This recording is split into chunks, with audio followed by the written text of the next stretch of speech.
Hello students, 3D की revision series में आज हम लोग दूसरा लेक्चर अपलोड करने जा रहे हैं और इसमें हम प्लेन के बेसिक्स और फॉर्मूले और जो कॉन्सेप्ट्स उसमें इन्वॉल्व होते हैं उनको जानेंगे। और फिर इस सीरीज़ में जो मेन लेक्चर होगा, जो एग्ज़ाम पॉइंट ऑफ व्यू से सबसे इम्पोर्टेंट होगा, थर्ड लेक्चर, उसमें हम लाइन एंड प्लेन के कंबाइंड क्वेश्चन करेंगे। तो मैंने इन सारे क्वेश्चंस की एक PDF भी अपलोड कर दी है, तो आप डिस्क्रिप्शन बॉक्स में जाकर देख लेना। तो आप ये भी कर सकते हो कि पहले उस PDF को डाउनलोड करके क्वेश्चन अटैम्प्ट कर लो और फिर आंसर चेक करने के लिए आप वापस यहाँ पर आ जाओ। तो चलिए सीधे क्वेश्चंस पे पहुँचते हैं। पहला क्वेश्चन है, find the equation of plane. अच्छा, पहले एक चीज़ तो एकदम हमें पता होनी चाहिए कि किसी भी प्लेन की इक्वेशन को निकालने के लिए, है ना, एकदम बेसिक सी बात है। प्लेन की इक्वेशन क्या होती है? AX plus BY plus CZ plus D is equals to 0, है ना। तो किसी भी प्लेन की इक्वेशन को निकालने के लिए हमें ABC पता होना चाहिए, जिसको क्या बोलते हैं? डायरेक्शन रेशियो ऑफ नॉर्मल, और फिर एक पॉइंट पता होना चाहिए, है ना। तो पूरे प्लेन में यही हमारे दिमाग में हमेशा रहेगा कि अगर प्लेन की इक्वेशन निकालनी है तो उसका नॉर्मल वेक्टर मिल जाए, यानी कि ऐसा वेक्टर जो उसके परपेंडिकुलर है, जिसका डायरेक्शन रेशियो AB और C होती है, और एक पॉइंट मिल जाए जिसको सेटिस्फाई करवा के हम D निकालें ना। मेन पूरे चैप्टर जो प्लेन वाला सब टॉपिक है इस पूरे चैप्टर में, उसमें हमारी थीम यही रहेगी। ऐसे लाइन में हमारी थीम लगी थी कि एक पॉइंट मिल जाए और लाइन के अलॉन्ग एक वेक्टर मिल जाए, यहाँ पर एक पॉइंट मिल जाए और प्लेन के परपेंडिकुलर एक वेक्टर मिल जाए। तो प्लेन के परपेंडिकुलर मान लो वेक्टर हो गया 2i cap plus 3j cap plus 4k cap. तो ABC का रेशियो क्या लिख सकते हैं? 2:3:4, है ना। क्लियर है कि नहीं आता?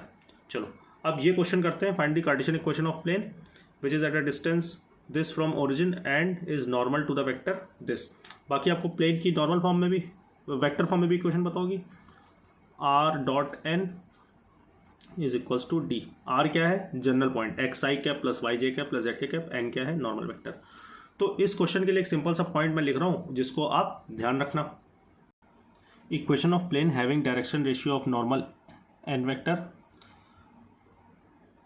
And at a distance D from origin is given by, है ना। जिसका नॉर्मल n वेक्टर है या डायरेक्शन रेशियो जिसके ABC हैं, है ना, दो सेम ही चीज़ें, और डिस्टेंस D है उसका ओरिजिन से, तो उसकी इक्वेशन आपको ध्यान रखनी, r.n कैप यानी कि नॉर्मल का unit vector is equals two plus minus D। तो इस क्वेश्चन में हम लोग क्या करेंगे? r.n वेक्टर कितना दे रखा है? 2i cap plus 3j cap, 2i cap plus j cap minus 3k cap. तो आपको बताऊंगा, मैं वेक्टर शॉर्ट में ऐसे लिखता हूँ 2 1 -3। लाइन वाला लेक्चर देखा होगा तो आपको क्लियर होगा। तो लेकिन नॉर्मल का क्या लिखना है? Unit vector. तो इसका मॉड्यूलस कितना आ जाएगा? √14 is equals two plus minus 4/√14। तो √14 से √14 कैंसिल हो गया। आर वेक्टर का मतलब क्या होता है? xi cap yj cap zk cap. यहाँ क्या है? 2 1 -3 और ये है प्लस माइनस 4। तो ये कितना जाएगा? 2x plus y minus 3z is equals two plus minus 4, है ना। तो ये एक सिंपल सा पॉइंट था जो आपको ध्यान रखना है।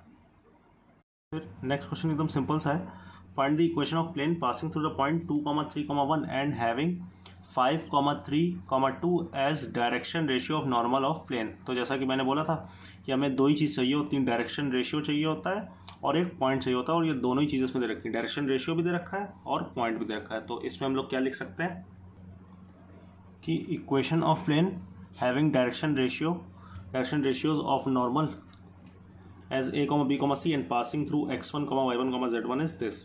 तो a, b, c ये डायरेक्शन रेशियोज हैं। तो 5 इंटू x माइनस x1 जिस पॉइंट से पास हो रही है उसका x कोऑर्डिनेट। फिर अगला क्या है? 3 y माइनस जिस पॉइंट से पास हो रही है, और ऐसे ही अगला डायरेक्शन रेशियो क्या है? 2 इंटू z माइनस z में जिस पॉइंट से पास हो रही हो। ठीक है, अब इसको सिंप्लीफाई कर लो सिंपल सा। तो 5x plus 3y plus 2z is equals to 21। ठीक, तो ये इक्वेशन आ गई। और या फिर आप ऐसा भी समझ सकते हो इसी चीज़ को कि हमें डायरेक्शन रेशियो ऑफ नॉर्मल पता है, तो हम तुरंत प्लेन की इक्वेशन क्या मान लें? 5x प्लस 3y, ये मुझे यही ज़रा प्रेफर्ड लगता है, इज इक्वल्स टू D। अब 2, 3, 1 से पास करवा के D निकाल लें। तो 5 into 2 plus 3 into 3 plus 2 into 1 is equals to D। तो 21 इज इक्वल्स टू डी, यहाँ रख दो तो सेम इक्वेशन आ जाएगी। क्लियर है कि नहीं? चलो अब नेक्स्ट क्वेश्चन पे बढ़ते हैं। तो ये क्वेश्चन है कि हमें 3 पॉइंट से पास होने वाली एक प्लेन की इक्वेशन निकालनी है और वो 3 पॉइंट्स हम लोग को क्वेश्चन में दे रखे हैं, ए बी और सी। तो हम लोग क्या इसको एक तरीके से तो ऐसे कर सकते हैं कि प्लेन पर कोई एक जनरल पॉइंट मान लें एक्स वाई जेड, ठीक है, और 3 पॉइंट्स हमें दिए हुए हैं। तो अगर आप ध्यान दो तो एक ये जैसे वेक्टर है जो ए पी वेक्टर हो गया, और एक दूसरा वेक्टर ये ए बी वेक्टर, और तीसरा ये ए सी वेक्टर। तो ये तीनों वेक्टर क्या हैं? कौन कौन से vector? A P vector, A B vector, A C vector. ये कोप्लेनर है कि नहीं है? तो ये कोप्लेनर है, तो इसका मतलब क्या हुआ कि इनका क्या चीज़ ज़ीरो होगा? इनका स्केलर ट्रिपल प्रोडक्ट ज़ीरो होगा, यानी कि ए पी ए बी ए सी का एस टी पी ज़ीरो होगा। और एस टी पी हम लोग कैलकुलेट कैसे करते हैं? डिटर्मिनेंट की हेल्प से कैलकुलेट करते हैं। तो अब जल्दी जल्दी से वेक्टर्स लिखना स्टार्ट कर देते हैं। तो ए पी वेक्टर एक्स माइनस 1, फिर अगला कितना आ जाएगा? वाई आ जाएगा, वाई माइनस 0, और z माइनस 1। ऐसे ही A B vector position vector of B minus position vector of A, तो 1 1 और -2। ऐसे ही A C vector position vector of C minus position vector of A, तो -1, देख लो ना, 0 -1 -1, 0 -0 0, और 2 -1 1। तो ये क्या आ गया? 0 आ गया। और इसको अब आप सिंपली से कैलकुलेट कर लो सिंपल तरीके से एकदम, तो आ जाएगा फाइनल आंसर। डिटर्मिनेंट एक्सपैंड करना है केवल, x plus y plus z is equals to I guess 2 आ जाएगा। ठीक, बस सिंपल डिटर्मिनेंट का एक्सपेंशन करना। तो ये तो एक तरीके हो गया इसको कैलकुलेट करने का। ये मेथड मुझे बेटर लगता है। इसमें हमें 3 पॉइंट्स दिए हैं, तो हमें प्लेन की इक्वेशन निकालनी। तो हम बार बार क्या बोल रहे हैं कि प्लेन की इक्वेशन निकालने के लिए हमें एक उसका नॉर्मल वेक्टर चाहिए होता है, और एक दूसरी चीज़ क्या चाहिए होती है? कोई एक पॉइंट चाहिए होता है। तो नॉर्मल वेक्टर निकाल लें, पॉइंट्स तो एक क्या 3 पॉइंट्स हैं। तो नॉर्मल वेक्टर कैसे निकालेंगे? इस प्लेन में कोई भी 2 वेक्टर लिख लो, कोई भी 2 वेक्टर लिख लो, और जब उनका क्रॉस प्रोडक्ट लोगे तो वो प्लेन के परपेंडिकुलर आएगा, है ना। कोई भी 2 वेक्टर का क्रॉस प्रोडक्ट क्या आएगा? प्लेन के परपेंडिकुलर आ जाएगा। तो मैंने क्या किया कि इसमें 2 वेक्टर लिख लिए, एक ये वाला वेक्टर लिख लिया सपोज कर लो, और एक ये वाला वेक्टर लिख लिया, मतलब एक ए बी वेक्टर लिख लिया और एक सी बी वेक्टर लिख लिया। तो ए बी वेक्टर क्या हो जाएगा? Position vector of B minus position vector of ए।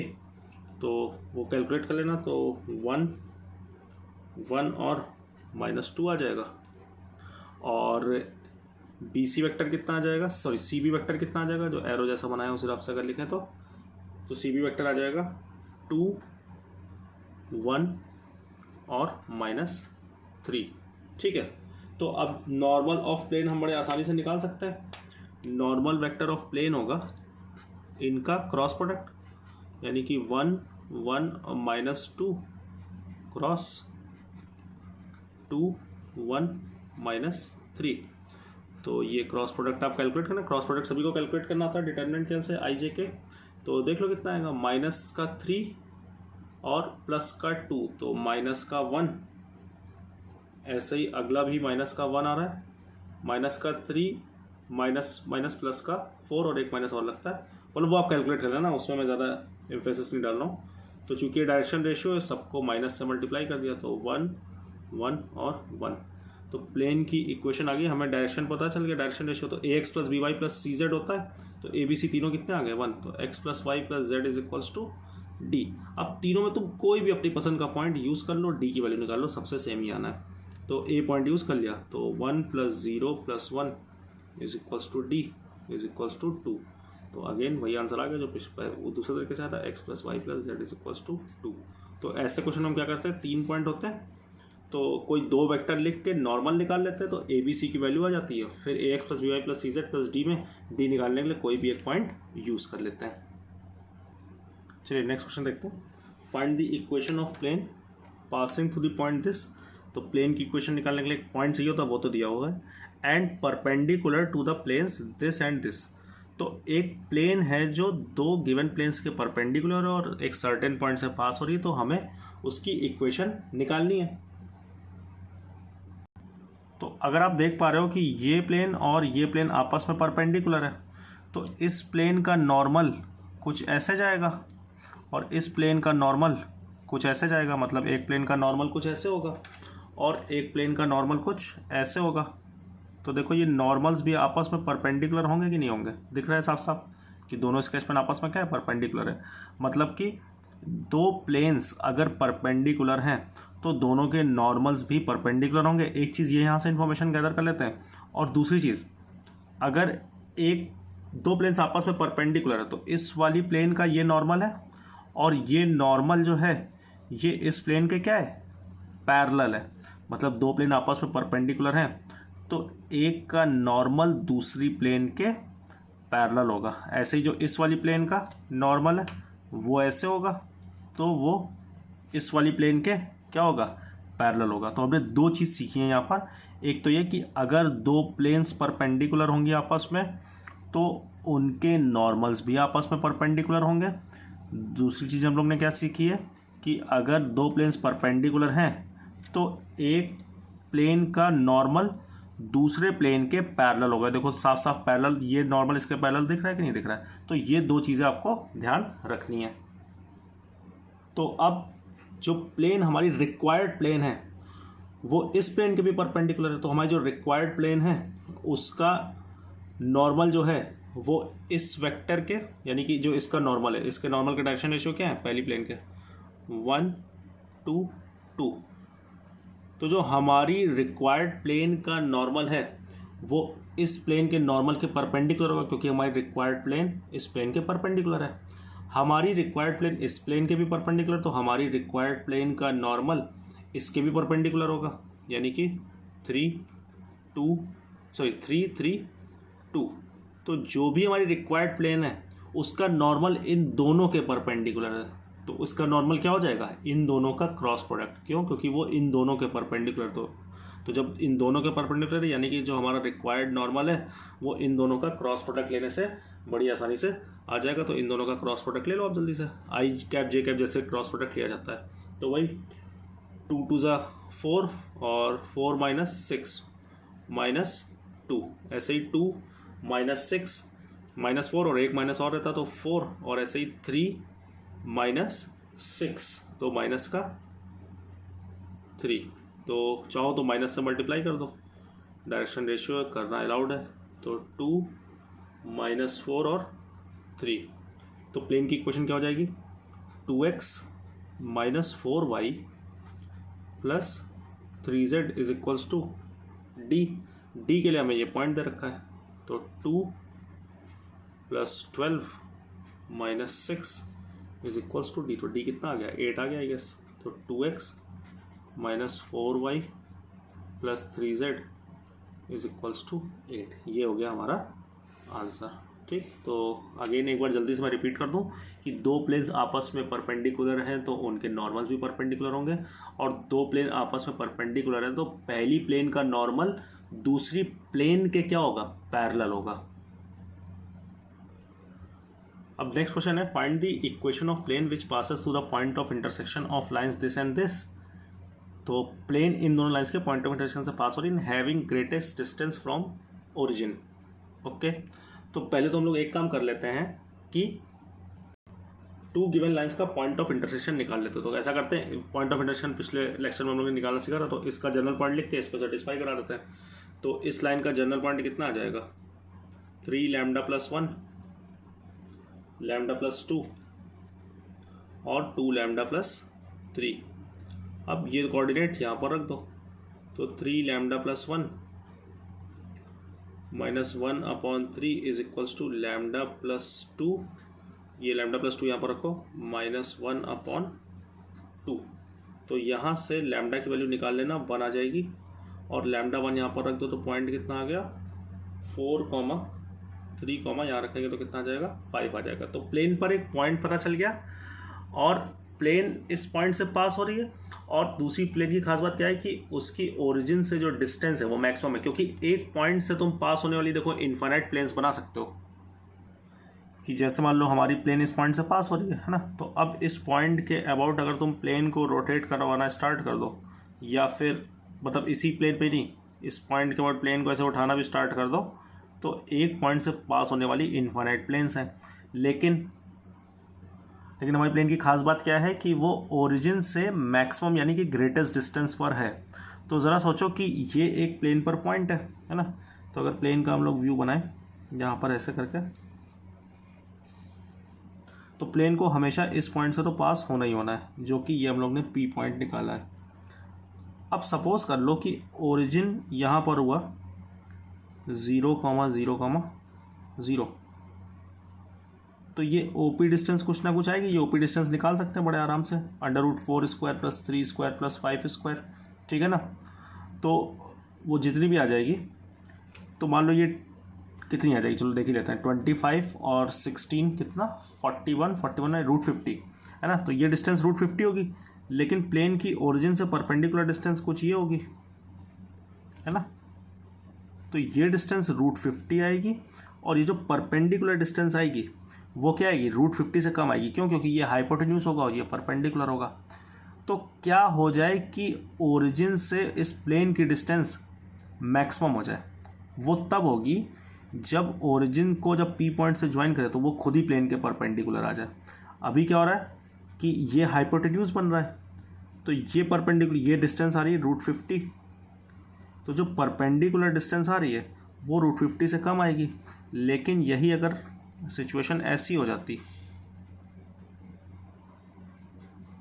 कि ये पी पॉइंट भी यहाँ पर होता और 0,0,0 ये यहाँ पर होता, ठीक है ना, तो ये डिस्टेंस √50 होती जो कि परपेंडिकुलर डिस्टेंस है। तो यानी कि अगर ये प्लेन के नॉर्मल की तरह काम करने लगे तो प्लेन की डिस्टेंस ओरिजिन से क्या हो जाएगी, ग्रेटेस्ट हो जाएगी इस केस में, जो कि कितनी होगी, √50। इस केस में देखो परपेंडिकुलर डिस्टेंस √50 से कम आ रही थी। तो इस पॉइंट के कोऑर्डिनेट है 4, 3, 5। तो प्लेन के नॉर्मल के डायरेक्शन रेशियो क्या हो जाएंगे, 4 - 0, 3 - 0 और 5 - 0। तो 4, 3, 5 क्या हो जाएंगे, प्लेन के डायरेक्शन रेशियो ऑफ नॉर्मल। तो प्लेन की इक्वेशन हो जाएगी 4x + 3y + 5z = d। और चूंकि प्लेन और किस पॉइंट से पास हो रही है, 4, 3 और 5 से ही पास हो रही थी। 4, 3, 5 को यहाँ पर सेटिस्फाई करवा दो। तो 4, 3 और 5 को जब यहाँ पर सेटिस्फाई कराओगे तो d की वैल्यू 50 आ जाएगी। वो निकाल कर देखना, 4, 4 = 16, 3, 3 = 9 और 5, 5 = 25। तो जो फाइनल आंसर आ जाएगा वो आ जाएगा 4x + 3y + 5z = 50। ठीक, मेरे ख्याल से क्वेश्चन क्लियर होना चाहिए। तो ग्रेटेस्ट डिस्टेंस कब होगी, जब ओरिजिन और इस पॉइंट को ज्वाइन करने वाली लाइन क्या हो जाए, प्लेन के परपेंडिकुलर हो जाए, यानी प्लेन के नॉर्मल का काम करने लगे। Find the equation of plane which is parallel to the lines this and this and passing through the point 0, 1, -1। तो अगेन प्लेन की इक्वेशन निकालने के लिए उसका नॉर्मल चाहिए होता है पॉइंट। तो पॉइंट तो क्वेश्चन में दिया हुआ है, नॉर्मल देखते हैं कैसे आएगा। इक्वेशन जो प्लेन, जो भी अपनी रिक्वायर्ड प्लेन है वो क्या है, दो लाइंस के पैरेलल है। तो जरा सोचो, एक लाइन और एक प्लेन पैरेलल है, तो ये प्लेन और ये लाइन अगर पैरेलल हैं तो देखो इस प्लेन का जो नॉर्मल होगा वो लाइन के क्या हो जाएगा, परपेंडिकुलर हो जाएगा कि नहीं हो जाएगा। तो मतलब कि एक लाइन और एक प्लेन अगर पैरेलल हैं तो लाइन जो होगी वो प्लेन के नॉर्मल के क्या होगी, परपेंडिकुलर हो जाएगी। सही है कि नहीं। तो जो हमारी रिक्वायर्ड प्लेन है वो इस लाइन के पैरेलल है, तो यानी हमारी रिक्वायर्ड प्लेन का जो नॉर्मल है वो इस वेक्टर, ये प्लेन, ये लाइन का डायरेक्शन है ना, तो वो इस वेक्टर यानी कि 2, 1, 4 के क्या है, परपेंडिकुलर है। और जो हमारी रिक्वायर्ड प्लेन है वो इसके भी पैरेलल है, तो यानी कि जो हमारी रिक्वायर्ड प्लेन का नॉर्मल होगा वो इसके भी परपेंडिकुलर होगा। रिक्वायर्ड प्लेन का नॉर्मल इसके परपेंडिकुलर होगा और इसके डायरेक्शन के भी परपेंडिकुलर होगा। तो हमारी रिक्वायर्ड प्लेन का नॉर्मल क्या आ जाएगा, इन दोनों वेक्टर्स का क्रॉस प्रोडक्ट लेके। तो ये है -3, 2, 1। ठीक है, अब क्रॉस प्रोडक्ट आपको कैलकुलेट करना आता है। क्रॉस प्रोडक्ट आप कैलकुलेट करके देख लेना, -7, -14 और 7 आ जाएगा। तो ऐसा कर लेंगे, चूँकि ये डायरेक्शन रेशियो है तो इसको -7 से डिवाइड कर लेते हैं, तो 1, 2 और -1 आ जाएगा। तो प्लेन की इक्वेशन क्या हो जाएगी, x + 2y - z = d। d निकालने के लिए ये पॉइंट यूज़ कर लो, तो तो 0 2 + 1 इज इक्वल्स टू डी। तो डी कितना आ गया 3। तो प्लेन की इक्वेशन क्या हो गई x + 2y - z is equals to 3। सही है कि नहीं? तो ये इजी क्वेश्चन था। तो यह इस क्वेश्चन में हमने ये सीखा कि एक लाइन और एक प्लेन अगर पैरेलल है तो जो लाइन का डायरेक्शन रेशियो होगा और जो प्लेन के नॉर्मल का डायरेक्शन रेशियो होगा वो आपस में क्या होंगे, परपेंडिकुलर होंगे। अब नेक्स्ट क्वेश्चन है find perpendicular distance of origin from the plane containing the lines this and this. मतलब एक प्लेन है जो इन दोनों लाइंस को कंटेन कर रही है। तो जो पहली लाइन है ये किस पॉइंट से पास हो रही है, -2, 2, -5 और इसका डायरेक्शन रेशियो क्या है 3, 5, 7। और दूसरी लाइन किस पॉइंट से पास हो रही है 1, 4, -4, 1, 4, -4 और इसका डायरेक्शन रेशियो क्या है 1, 4 और 7। तो प्लेन इन दोनों लाइंस को कंटेन कर रही है। तो इस प्लेन की पहले इक्वेशन हम निकालेंगे और फिर ओरिजिन से परपेंडिकुलर डिस्टेंस का फॉर्मूला लगाएंगे। तो पहली बात आती है कि इस प्लेन की इक्वेशन कैसे निकालें।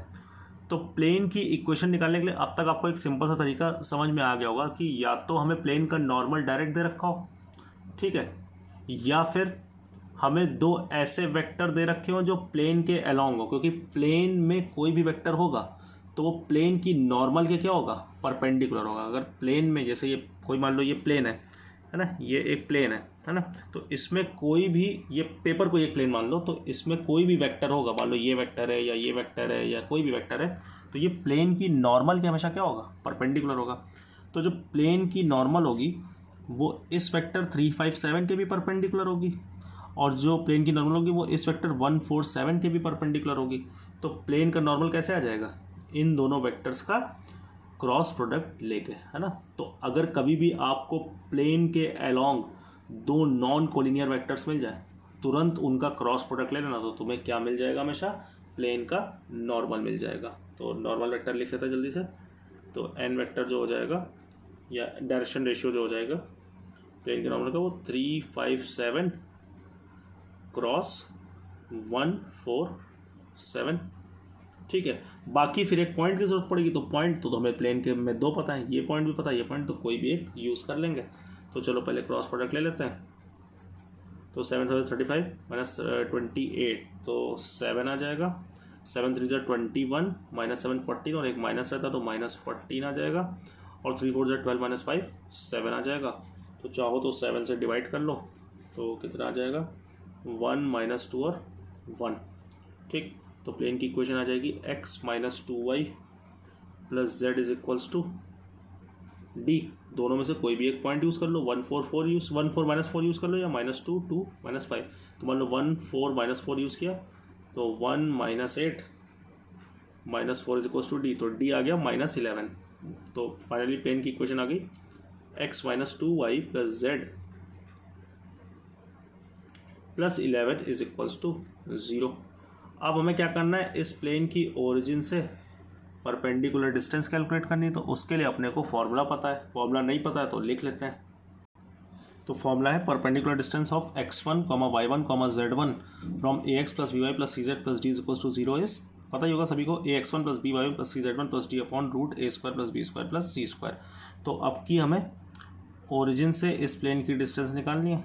तो क्या हो जाएगा आंसर, 0 - 0 + 0 + 11/√1 + 2 का स्क्वायर 4 + 1। तो आंसर कितना आ गया 11/√6। क्लियर है कि नहीं।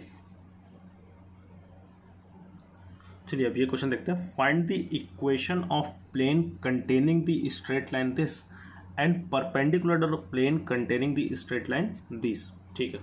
एक ऐसी प्लेन की इक्वेशन निकालनी है, ठीक है, जो इस लाइन को कंटेन कर रही है और एक ऐसी प्लेन के परपेंडिकुलर है जो इन दोनों लाइंस को कंटेन कर रही है। अच्छा, इन सारी लाइंस ओरिजिन से पास हो रही, तो ये जो दूसरी वाली प्लेन है इसकी दो लाइंस ओरिजिन पे इंटरसेक्ट करेंगे क्योंकि दोनों पे ओरिजिन लाई कर रहा है, और एक का डायरेक्शन रेशियो 3, 4, 2 है और दूसरे का डायरेक्शन रेशियो 4, 2, 3 है। और जिस प्लेन की इक्वेशन निकाल ली उसमें भी जो लाइन है वो ओरिजिन से पास हो रही है और उसका डायरेक्शन रेशियो कितना है 2, 3, 4। तो अब हमें इस प्लेन में पॉइंट तो पता है और इस प्लेन के अलोंग एक वेक्टर भी पता है। तो अब हमें लॉजिक समझ में आ गया ना कि हम क्या कोशिश करते हैं ढूंढने की कि प्लेन के पैरेलल दो वेक्टर मिल जाए, और जब उन दोनों वेक्टर्स का हम क्रॉस प्रोडक्ट लेते हैं तो हमें क्या मिल जाता है, प्लेन का नॉर्मल मिल जाता है। तो प्लेन के पैरेलल या प्लेन के लॉन्ग एक वेक्टर तो मिल गया, तो एक कोई और वेक्टर मिल जाए प्लेन के लॉन्ग तो उन दोनों का क्या ले लेंगे, क्रॉस प्रोडक्ट ले लेंगे। तो प्लेन इस प्लेन के परपेंडिकुलर है, तो दो प्लेन अगर आपस में परपेंडिकुलर है तो उनके नॉर्मल्स भी क्या होते हैं, परपेंडिकुलर होते हैं। तो यानी कि पहली बात तो इस प्लेन का नॉर्मल, हमने इसको बी वेक्टर और इसको सी वेक्टर बोल रखा है, तो इस प्लेन का नॉर्मल वेक्टर क्या हो जाएगा, जो हम लोग ने इस स्केच से बना रखी है, वो बी क्रॉस सी हो जाएगा। और चूंकि ये दोनों प्लेन आपस में परपेंडिकुलर हैं तो इस प्लेन का नॉर्मल जो होगा, इस वाली प्लेन का नॉर्मल, ये भी थोड़ी देर पहले हम बोल के आए, इस प्लेन का नॉर्मल इस प्लेन के तो पैरेलल होगा ना, प्लेन के तो पैरेलल होगा ना, प्लेन के नॉर्मल के परपेंडिकुलर होगा, लेकिन इसका नॉर्मल प्लेन के तो पैरेलल होगा ना। तो इस प्लेन के पैरेलल एक ये वेक्टर है और इसी प्लेन के पैरेलल इसका नॉर्मल जो कि ये वेक्टर है। तो इस प्लेन का नॉर्मल वेक्टर क्या होगा, बी क्रॉस सी और ए का क्रॉस प्रोडक्ट, है ना, क्योंकि जो बी क्रॉस सी वेक्टर है वो भी इस प्लेन के पैरेलल है और जो ये ए वेक्टर है वो भी इस प्लेन के पैरेलल है। तो प्लेन के पैरेलल हमें दो वेक्टर मिल गया, तो उन दोनों का क्रॉस प्रोडक्ट लेने से क्या आ जाएगा, प्लेन का नॉर्मल आ जाएगा। तो नॉर्मल वेक्टर क्या होगा, ए क्रॉस बी क्रॉस सी। बाकी प्लेन पर पॉइंट तो पता ही है, कोई दिक्कत ही नहीं है, ठीक है। तो इसके लिए तुम चाहो तो वेक्टर ट्रिपल प्रोडक्ट का यूज़ कर सकते हो, या फिर चाहो तो इसको सीधे सीधे कैलकुलेट करो। तो वेक्टर ट्रिपल प्रोडक्ट से करूँगा मैं फिलहाल। तो क्या होता है, ए डॉट सी, दूर वाले से डॉट लेते हैं, into B vector minus A dot B.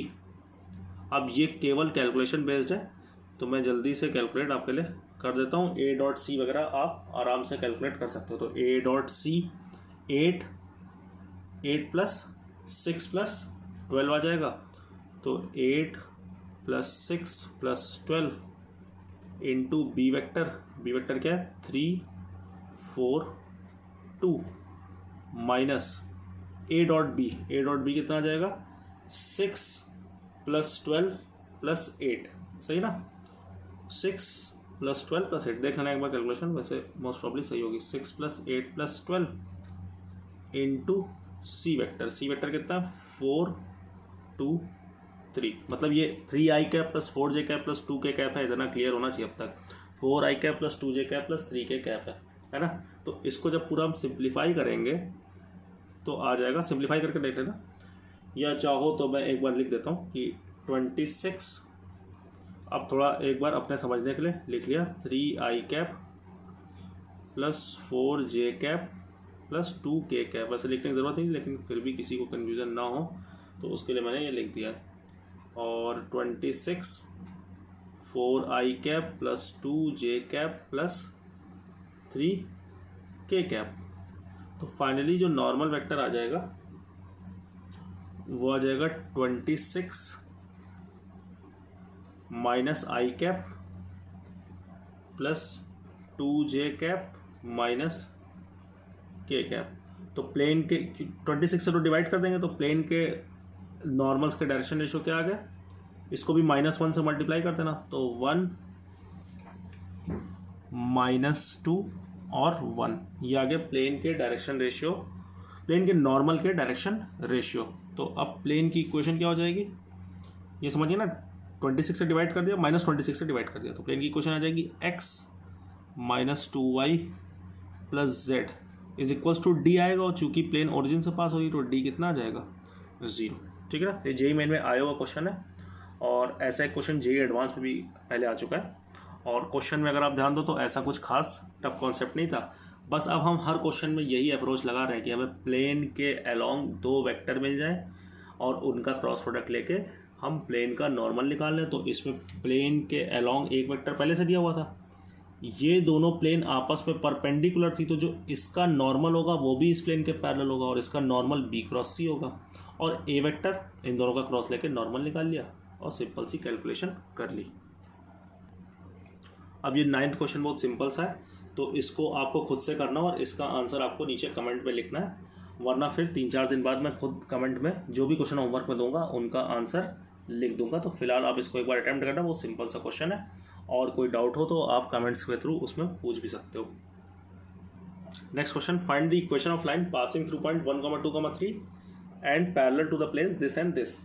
तो हम लोग ने लाइन की इक्वेशन निकालने के लिए हमें क्या चाहिए होता है, एक पॉइंट चाहिए होता है, तो पॉइंट तो दिया हुआ है, और हमें लाइन का डायरेक्शन रेशियो चाहिए होता है।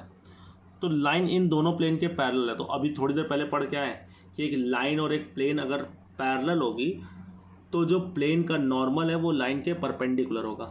तो जो हमारी रिक्वायर्ड लाइन है वो इस प्लेन के पैरेलल है, तो यानी कि इसका नॉर्मल लाइन के परपेंडिकुलर होगा और इसका भी नॉर्मल लाइन के परपेंडिकुलर होगा। तो लाइन का डायरेक्शन कैसे आ जाएगा, इन दोनों प्लेन्स के नॉर्मल का क्रॉस प्रोडक्ट लेंगे तो लाइन का क्या आ जाएगा, डायरेक्शन आ जाएगा। तो पहली प्लेन का नॉर्मल का डी क्या है, 1, -1, 2, दूसरे का है 3, 1, 1, और चूंकि प्लेन और लाइन पैरेलल है, फिर से एक बार रिपीट कर दो रहा हूँ, प्लेन और लाइन पैरेलल है तो प्लेन का नॉर्मल लाइन के परपेंडिकुलर होगा, इस प्लेन का भी नॉर्मल लाइन के परपेंडिकुलर, तो लाइन का डायरेक्शन कैसे आ जाएगा, इन दोनों का क्रॉस प्रोडक्ट लेके आ जाएगा। तो वो क्रॉस प्रोडक्ट आप कैलकुलेट कर लेते हैं। तो -1, -2, -3 आ जाएगा, ऐसे ही अगला 5 आ जाएगा और उसके बाद वाला 4 आ जाएगा। आप कैलकुलेट करके देख लेना, चाहो तो माइनस से मल्टीप्लाई कर दो, तो 3 - 5 - 4। तो अब बस लाइन का क्या पता, हमें डी आर पता है कि नहीं पता है, और लाइन पे एक पॉइंट पता। तो लाइन की इक्वेशन क्या होगी, x - 1 = y - 2 = z - 3। नीचे क्या आ जाएगा, 3 - 5 और -4 है ना। तो ये जब सिंपल सी मैं बातें बोल रहा हूँ है ना, इनको आपको ध्यान रखना है, ठीक है ना, कि एक लाइन और एक प्लेन पैरेलल हैं तो लाइन का डायरेक्शन रेशियो और प्लेन के नॉर्मल का डायरेक्शन रेशियो आपस में क्या होंगे, परपेंडिकुलर होंगे। फिर अगला, find angle between planes this and this. ठीक है, तो एकदम सिंपल फॉर्मूला बेस्ड है। Angle between two planes having normals n1 vector and n2 vector is given by cos theta is equals to modulus, मतलब acute angle हम लोग निकालते हैं, n1 dot n2 upon mod of n1 vector into mod of n2 vector. तो इस plane का normal क्या है, 2i कैप प्लस जे कैप माइनस 2k कैप, इसका क्या है 6i cap plus 3j cap plus 2k cap, दोनों का डॉट प्रोडक्ट लेके नीचे मॉडुलस से डिवाइड कर दो। तो cos थीटा देख लेते हैं कितना आ जाएगा, तो cos थीटा आ जाएगा मॉड ऑफ 2 × 6 यानी कि 12, 1 × 3, तो प्लस का 3 और माइनस का 2 और ये माइनस का 4, और नीचे क्या आ जाएंगे, दोनों के मॉडुलस आ जाएंगे। तो 4 + 1 + 4 और ये आ जाएगा 36 + 9 + 4। तो फाइनली जो थीटा आ जाएगा वो आ जाएगा cos इनवर्स 11/21। ठीक है, सभी को क्लियर होना चाहिए, एकदम फॉर्मूला बेस्ड क्वेश्चन था। नेक्स्ट क्वेश्चन है, a tetrahedron has vertices this find angle between faces OPQ and PQR। तो इन दोनों फेसेस के बीच का एंगल निकालना है। तो देखो OPQ भी एक प्लेन है और PQR भी एक प्लेन है, तो बस क्या कर लें, दोनों के नॉर्मल्स निकाल लें और फिर जो अभी सीख के आए हैं कि नॉर्मल्स के बीच का वही डॉट प्रोडक्ट लेके मॉडुलस से डिवाइड करके cos थीटा निकाल लें। ठीक है, तो किसी भी प्लेन के नॉर्मल निकालने के लिए उसके अलोंग 2 वेक्टर चाहिए होते हैं और उनका क्रॉस ले लो तो क्या आ जाता है, प्लेन का नॉर्मल आ जाता है। तो पहले क्या करते हैं, नॉर्मल ऑफ प्लेन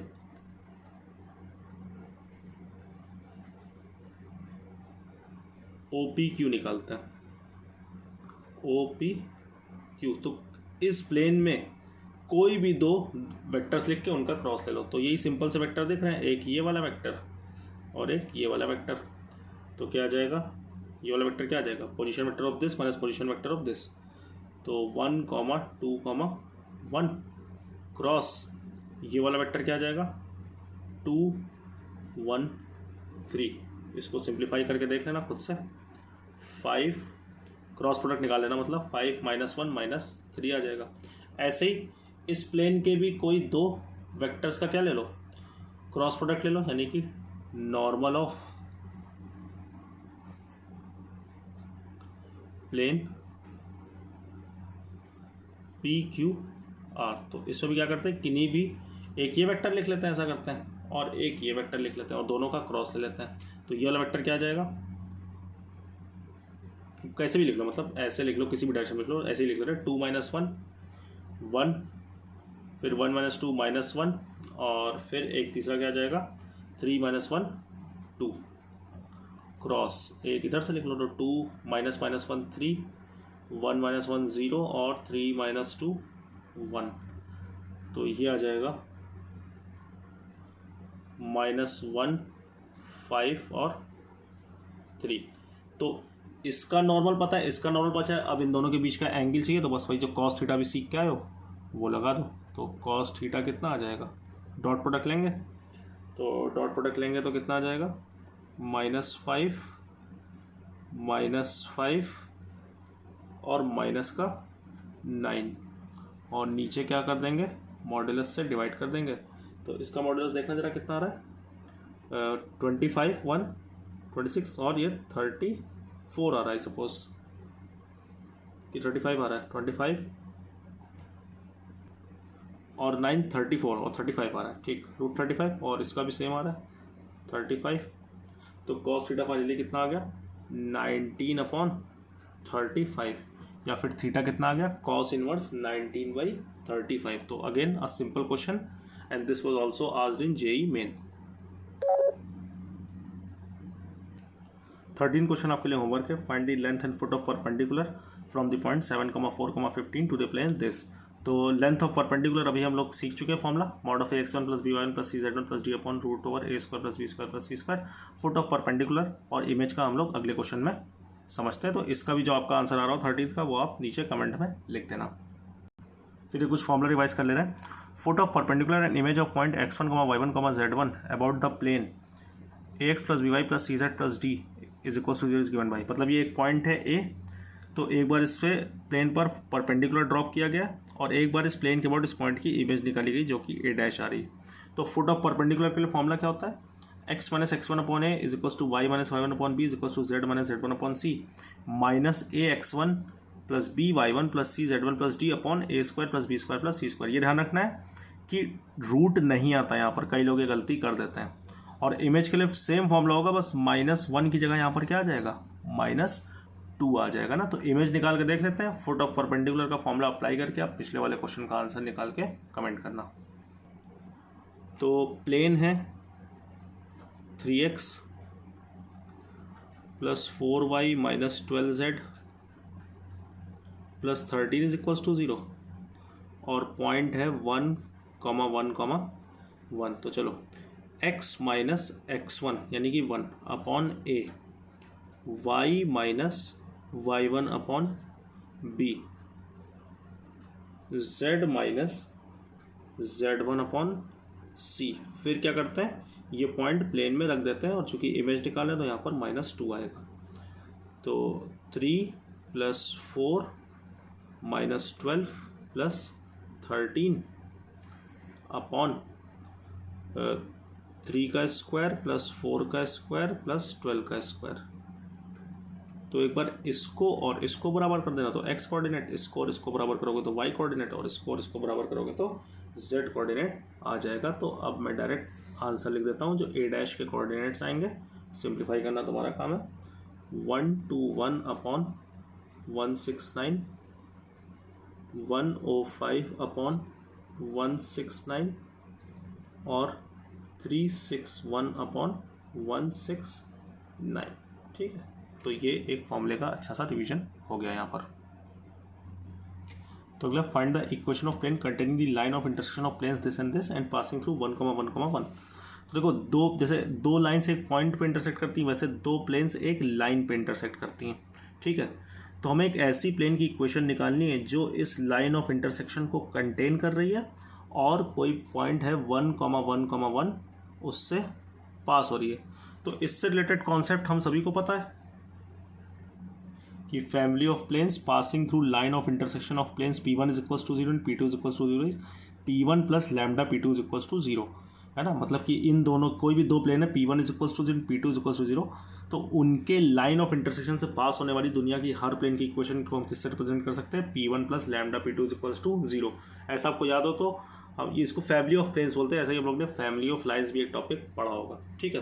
तो अब इन दोनों प्लेन्स के लाइन ऑफ इंटरसेक्शन से पास होने वाली किसी भी प्लेन की इक्वेशन होगी x plus y plus z minus 6 plus lambda times 2x plus 3y plus 4z plus 5 is equals to 0। और लैम्डा कैसे आएगा, वो जो हमारी रिक्वायर्ड प्लेन है वो 1,1 से पास कर रही है, तो 1,1,1 इसमें रख देंगे, तो आ जाएगा 1 plus 1 plus 1 minus 6 plus lambda 2 plus 3 plus 4 plus 5, ठीक है। तो यहाँ से लैम्डा निकाल लेना, तो लैम्डा आ जाएगा 3/40, ठीक है। और फिर फाइनल प्लेन की इक्वेशन कैसे आएगी, पलट के लैम्डा यहाँ पर रख देना, सिंप्लीफाई कर लेना, और पूरा जब सिंप्लीफाई करोगे मतलब लैम्डा यहाँ पर रख के और जब सिंप्लीफाई करोगे तो तुम्हारा फाइनल आंसर आ जाएगा, जो कि कुछ ऐसा आना चाहिए 20x, चेक करके देख लेना, और ना रहो तो मुझे बताना फिर। 20x plus 23y plus 26z is equals to 69, ठीक। तो ये आपका आंसर आ गया, ठीक है। तो यहाँ पे हम लोग ने फैमिली ऑफ प्लेन्स का कॉन्सेप्ट पढ़ लिया कि P1 is equals to 0, P2 is equals to 0 planes के लाइन ऑफ इंटरसेक्शन से पास होने वाली दुनिया की हर प्लेन की इक्वेशन क्या होगी, P1 plus lambda P2 is equals to 0। फिर नेक्स्ट क्वेश्चन देखते हैं, find the equation of plane through the line of intersection of planes this and perpendicular to the plane this. तो इन दोनों प्लेन्स के लाइन ऑफ इंटरसेक्शन से pass होने वाली प्लेन जो कि इस प्लेन के क्या है, परपेंडिकुलर है। तो इन दोनों प्लेन्स के लाइन ऑफ इंटरसेक्शन से पास होने वाली किसी भी प्लेन की इक्वेशन होगी P1 plus lambda P2 is equals to 0, तो x plus 2y plus 3z plus 2 plus lambda times 2x plus 3y minus z plus 3 is equals to 0। ये आ गया। अब इसको थोड़ा सा सिंप्लीफाई कर लो, तो x के साथ कितना आ जाएगा 1 प्लस 2 लैम्डा, y के साथ कितना आ जाएगा 2 प्लस 3 लैम्डा, और z के साथ कितना आ जाएगा, z के साथ आई कैसा आ जाएगा 3 माइनस लैम्डा और plus 2 plus 3 lambda is equals to 0, ठीक। अब इस प्लेन के dr जो है वो है 1 प्लस 2 लैम्डा, 2 प्लस 3 लैम्डा और 3 माइनस लैम्डा, और ये जो प्लेन है ये इसके परपेंडिकुलर, तो इन दोनों के डायरेक्शन रेशियो का डॉट प्रोडक्ट क्या होगा, 0 होगा। मतलब कि 1 plus 2 lambda comma 2 plus 3 lambda comma 3 minus lambda dot 1, मतलब आई कैप प्लस जे कैप प्लस के कैप, ये डॉट प्रोडक्ट कितना होगा 0 होगा, ठीक है। तो बस ये डॉट प्रोडक्ट 0 कर दो, तो 1 plus 2 lambda this into this, this into this, this into this, तो 2 plus 3 lambda plus 3 minus lambda is equals to 0। तो यहाँ से लैम्डा की वैल्यू देख लेते हैं कितनी आ रही है, लैम्डा की वैल्यू आ रही है -3/2। अब इस लैम्डा की वैल्यू को पलट के यहाँ पर रख दो और सिंप्लीफाई कर लो, तो प्लेन की इक्वेशन आ जाएगी, वो आप सिंप्लीफाई करके देख लेना, 4x plus 5y minus 9z plus 5 is equals to 0, ठीक। नेक्स्ट है find the equation of line of intersection of planes this and this. तो पहले तो ये समझ लो कि इस क्वेश्चन को एक और कैसे इंटरप्रेट किया जा सकता है, इसी क्वेश्चन को और कैसे पूछा जा सकता है, और फिर हम लोग क्वेश्चन में प्रोसीड करते हैं। तो इसी क्वेश्चन को ऐसे भी कहीं पूछा जाता है, find equation of line this is equals to 0 is equals to this. मतलब इक्वेशन ऑफ लाइन इस प्लेन को भी 0 होना है एंड इस प्लेन को भी 0 होना है, यानी कि दोनों प्लेन को साइमल्टेनियसली 0 होना है। तो वो कहाँ पर होंगी, दोनों प्लेन साइमल्टेनियसली, मतलब दोनों प्लेन में कॉमन पॉइंट्स कहाँ पर आएंगे, इस लाइन के लॉन्ग आएंगे, और या फिर ये लाइन ऑफ इंटरसेक्शन की आपसे इक्वेशन ऐसे करके भी पूछी जा सकती है। अच्छा, ये जो लाइन की इक्वेशन लिखने का तरीका है इसको बोलते हैं non symmetrical form of line. तो मैंने बस क्या किया कि P1 is equals to 0 is equals to P2 जो होती है ये non symmetrical form of line होती है, और इसको हमें सिमेट्रिकल फॉर्म में कन्वर्ट करना है, वही x minus X one upon A is equals to Y minus Y one upon B is equals to Z minus Z one upon C.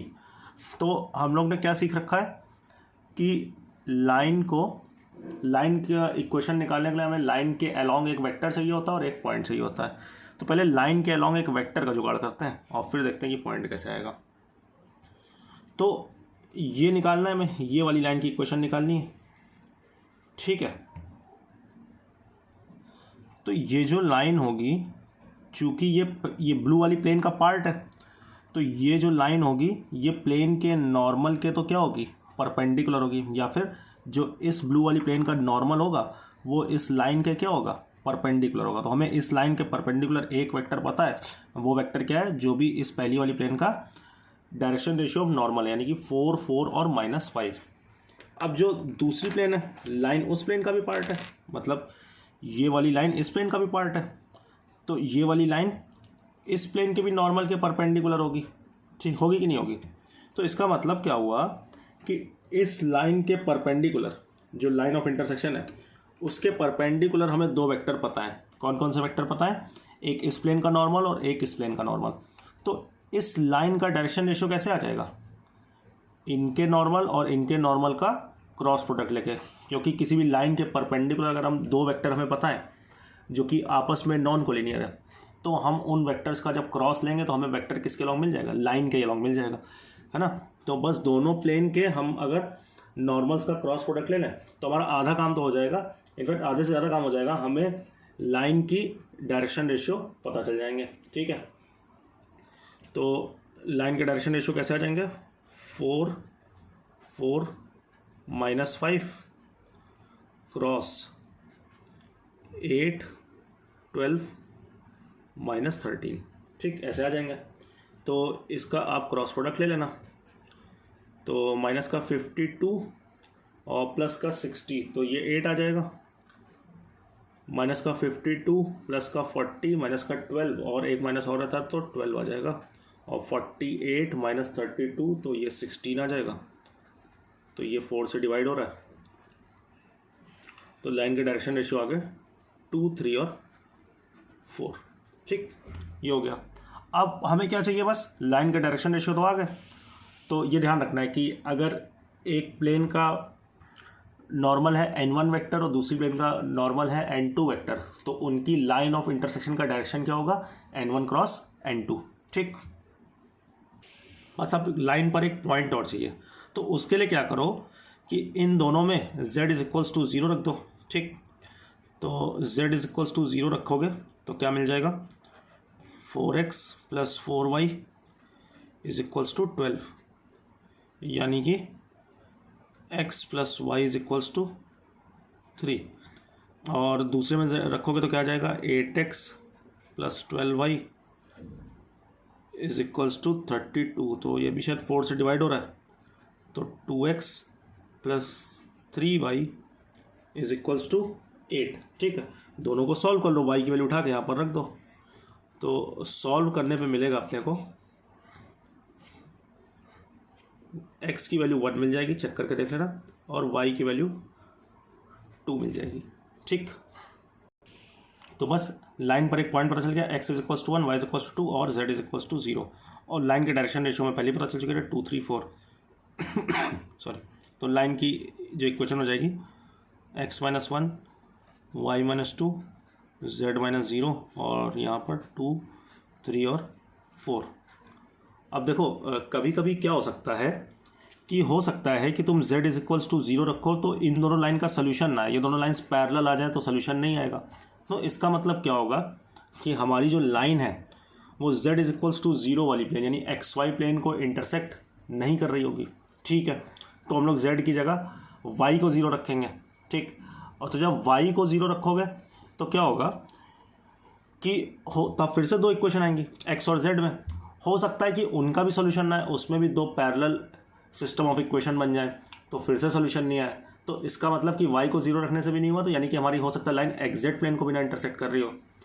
तो फिर हम क्या करेंगे कि फिर फाइनली हम x को 0 रख देंगे, और फिर जो y और z में इक्वेशन आएगी उसका सोल्यूशन गारंटीड एग्जिस्ट करेगा। क्यों? क्योंकि ऐसी तुम कोई लाइन नहीं बना सकते जो तीनों कोऑर्डिनेट प्लेन को ना इंटरसेक्ट करे।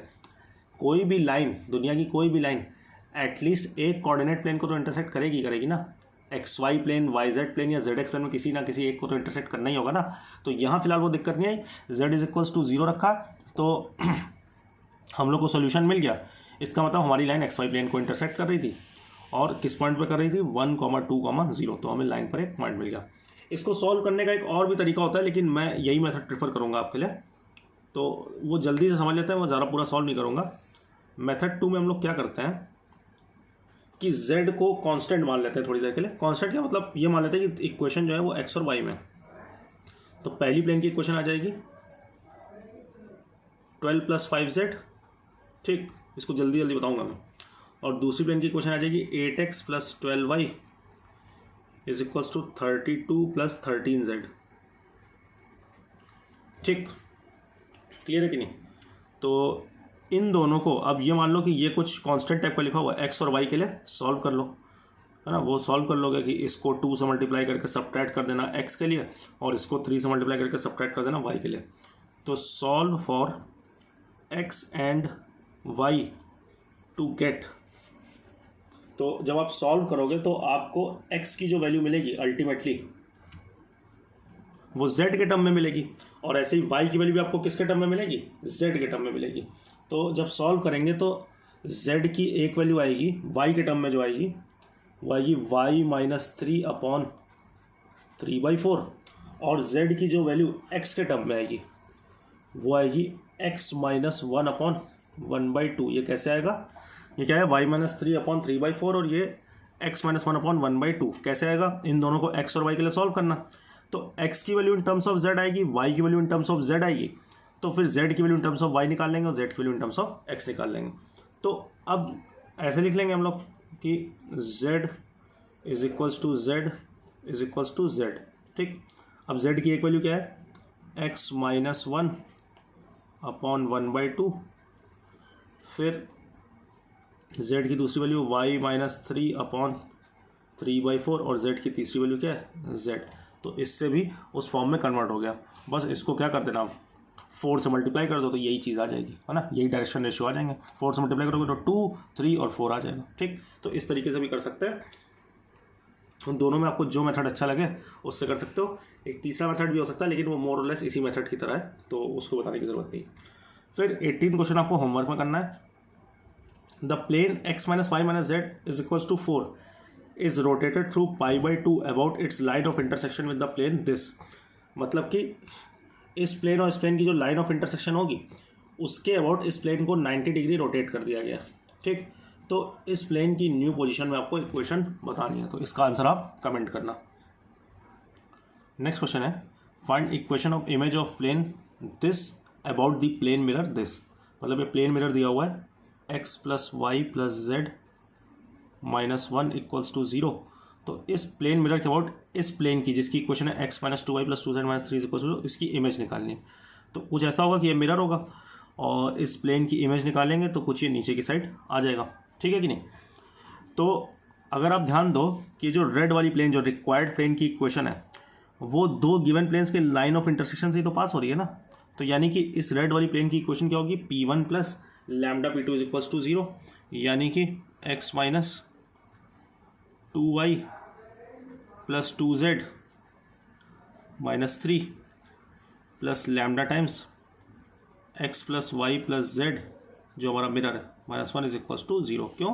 क्योंकि रेड वाली प्लेन भी इन दोनों प्लेन्स के लाइन ऑफ इंटरसेक्शन से पास हो रही है, जो इसकी इमेज है, ठीक। तो अब लैम्डा निकालने के लिए हमें क्या करना चाहिए? तो एक तरीका तो आप ऐसे सोच सकते हो कि एंगल्स बराबर कर दें, कि इस प्लेन और इस प्लेन के बीच का एंगल और इस प्लेन और इस प्लेन के बीच का एंगल बराबर कर दें। दूसरा और आसान क्या सोच सकते हैं कि हमें पता है प्रॉपर्टी कि अगर हमने इस प्लेन पर कोई पॉइंट लिया है ना, उसकी इमेज इस मिरर के अबाउट निकाली तो वो कहाँ पर लाई करेगा, इस प्लेन पर लाई करेगा, क्योंकि इमेज निकाल के आया है, ठीक है ना। तो इस प्लेन पर कोई आसान सा पॉइंट ले लो, ठीक है, उसकी इमेज इसके अबाउट निकाल लो, कोई भी पॉइंट ले सकते हो ना।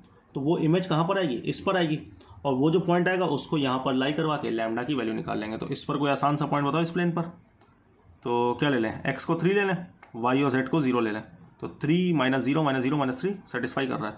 तो इस पर हम लोग ने एक पॉइंट क्या ले लिया इस प्लेन पर, 3, 0, 0। और अब क्या करेंगे, इस मिरर के अबाउट इसकी इमेज निकालेंगे। तो वही मिरर इमेज का भी फॉर्मूला पढ़ के आए थोड़ी देर पहले ही, x - x1 अपॉन ए कितना है 1, बी भी कितना है 1, सी भी कितना है 1, y - 0 अपॉन 1, z - 0 अपॉन 1, और फिर इमेज में क्या आता है -2 आता है।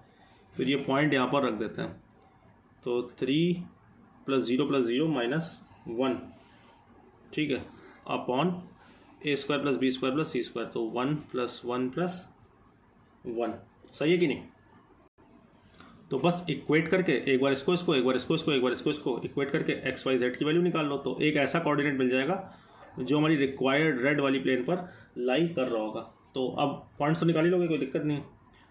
5/3 निकाल के देखना, 5/3 आएगा, और -4/3 आएगा, और -4/3 आएगा। इस पॉइंट को उठा के इस इक्वेशन में रख देना और लैम्डा की वैल्यू निकाल लेना। तो लैम्डा की वैल्यू जो आएगी तुम्हारी वो चेक कर लेना, -2/3 आएगी ना, वो चेक कर लेना, वो सब कैलकुलेशन पार्ट है, खुद से करना है। तो जब लैम्डा की वैल्यू -2/3 आएगी वो रख के सिंप्लीफाई करना, तो जो हमारे ये मिरर की इमेज है, सॉरी मिरर इमेज वाली प्लेन की इक्वेशन जो है वो आ जाएगी, है ना। तो लैम्डा की वैल्यू निकालेंगे, यहाँ पर फिर से रख देंगे। तो फाइनल आंसर मैं लिख दे रहा हूँ, तो वो आ जाएगा x - 8y + 4z - 7 = 0। तो आप एंगल वाले तरीके से करके देखना, तो आपको समझ आएगा कि ये जो मेथड बताया है ये एंगल वाले मेथड से बेटर है, क्योंकि नॉर्मली कई स्टूडेंट्स के दिमाग में वही आता है कि एंगल बराबर कर देना, लेकिन वो ज़्यादा कैलकुलेटिव होगा, ये कम कैलकुलेटिव है। नेक्स्ट क्वेश्चन है, find the non zero values of A for which the lines this and this are coplanar. ये non symmetrical form of line दे रखी है, तो ये दोनों लाइन्स कोप्लेनर होंगी, उसके लिए आपको ए की वैल्यू बतानी है, ठीक है। तो मतलब ये दोनों लाइन्स कोप्लेनर होने का मतलब है कि एक ऐसी प्लेन होगी जो इन दोनों लाइन को कंटेन कर रही होगी। अच्छा, ये जो non symmetrical form of line लिखी हुई है, तो ये बेसिकली क्या है, इन दोनों प्लेन्स का लाइन ऑफ इंटरसेक्शन है, ठीक। और इन दोनों प्लेन के लाइन ऑफ इंटरसेक्शन से पास होने वाली दुनिया की किसी भी प्लेन की इक्वेशन आप कैसे लिख सकते हो, 2x - y + 3z + 4 sorry plus lambda times ax + y - z + 2 = 0, ठीक। तो इसको अगर हम लोग थोड़ा सा सिंप्लीफाई कर लें अभी फ़िलहाल के लिए, तो फिर अभी समझते हैं कि क्या हम लोग अचीव करना चाह रहे हैं इसमें। तो 2 + a लैम्डा, y के साथ आ जाएगा लैम्डा -1, z के साथ आ जाएगा 3 - लैम्डा, और +4 + 2 लैम्डा = 0, ठीक। और ऐसे ही ये क्या है, ये लाइन की इक्वेशन क्या है, इन दोनों प्लेन्स की लाइन ऑफ इंटरसेक्शन है, और इन दोनों प्लेन्स की लाइन ऑफ इंटरसेक्शन से पास होने वाली किसी भी प्लेन की इक्वेशन क्या होगी, x - 3y + z + mu times, इसको फर्स्ट बोल देते हैं, ऐसा करते हैं ना, plus mu times x + 2y + z + 1 = 0, ठीक है। तो इसको भी सिंप्लीफाई कर लो साथ साथ। तो x × 1 + mu + y 2 μ - 3 + z 1 + mu + mu = 0। ये हो गई सेकेंड इक्वेशन, ठीक है। अब देखो क्या होगा कि हमें करना क्या है, हमें ये बताना है कि ए की वो वैल्यू जिसके लिए ये लाइंस और ये लाइंस कोप्लेनर होंगी, मतलब कि एक ऐसी प्लेन एग्जिस्ट करेगी जो इस लाइन को और इस लाइन को कंटेन कर लेगी। और ये लाइन है क्या, इन दोनों प्लेन्स की लाइन ऑफ इंटरसेक्शन। ये लाइन है क्या, इन दोनों प्लेन की लाइन ऑफ इंटरसेक्शन। मतलब कि ये समझो कि ये जो है ये पहली दो प्लेन्स का टॉप व्यू है ना, मतलब प्लेन जो है वो सरफेस के अंदर जा रही है ना, तो ये टॉप व्यू है। और ये जो होगी ऐसे कुछ लाइन ऑफ इंटरसेक्शन अंदर की तरफ जा रही होगी इन दोनों प्लेन्स की, ऐसे ही इन दोनों प्लेन्स की लाइन ऑफ इंटरसेक्शन कुछ ऐसे अंदर जा रही होगी। और हम क्या चाहते हैं कि ये वाली लाइन और जो ये वाली लाइन है, सॉरी ये वाली लाइन है, और इसको थोड़ा एक्सप्लेन कर दूँ मैं सही से, और जो ये वाली लाइन है ये आपस में क्या हो जाए, कोप्लेनर हो जाए। तो इसका मतलब क्या हुआ कि एक ऐसी प्लेन होगी जो इन दोनों को कंटेन करेगी। इसका मतलब क्या हुआ कि ये जो फैमिली ऑफ प्लेन्स की इक्वेशन लिखी है, तो किसी ना किसी लैम्डा और म्यू के कॉम्बिनेशन के लिए एक ऐसी प्लेन आएगी जो दोनों फैमिलीज़ में कॉमन होगी, और जो प्लेन दोनों फैमिलीज़ में कॉमन होगी वही इन दोनों लाइंस को कंटेन कर पाएगी। जो ये क्वेश्चन में लाइंस तो दे रखी है ना, जो लाइन ऑफ इंटरसेक्शन हम चाहते हैं कोप्लेनर हो जाए, है ना। तो इन दोनों फैमिलीज़ में एक ऐसी प्लेन होगी जो कॉमन होगी। इसको थोड़ा सा आप खुद से भी इमेजिन करके देखना, है ना। तो इन दोनों फैमिलीज़ में एक ऐसी प्लेन कॉमन होगी जो दोनों की लाइन ऑफ इंटरसेक्शन को कंटेन करेगी, और वो दोनों लाइंस क्या हो जाएंगी, फिर कोप्लेनर हो जाएंगी, ठीक है। तो यानी कि for some lambda and mu we will compare first and second, मतलब किसी ना किसी लैम्डा और म्यू के लिए फर्स्ट और सेकंड सेम बन रही होंगी। और वो किस केस के लिए बन रही होंगी, जब एक ऐसी प्लेन आएगी जो दोनों फैमिलीज़ का पार्ट होगी, और जैसे ही वो प्लेन आ जाएगी उस केस में हमारी लाइंस क्या हो जाएंगी, कोप्लेनर हो जाएंगी। तो अब क्या करते हैं, हम कंपेयर करते हैं फर्स्ट और सेकंड को।